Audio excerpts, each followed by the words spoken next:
तो आपका भी मल्टीमीटर में डिस्प्ले में ऐसे सिंबल दिखा रहा है, बैटरी का सिंबल दिखा रहा है, तो क्या करें, फर्स्ट इसको वायर को खोल देते हैं, साइड में रख देते हैं, उसका कवर को भी खोल देते हैं, खोल दे, इसका दोनों स्क्रू है उसको खोल देंगे स्क्रू ड्राइवर से।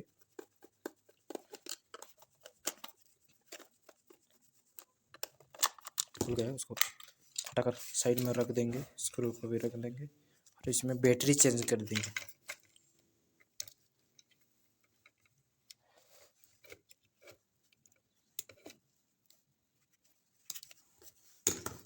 ये बैटरी लगा देंगे, ये नया वाला बैटरी है, नीपो का है, इसको लगा देंगे इस जो कि 9 वोल्ट का बैटरी है नीपो का, इसको लगा देंगे और फिक्स कर देंगे उसको।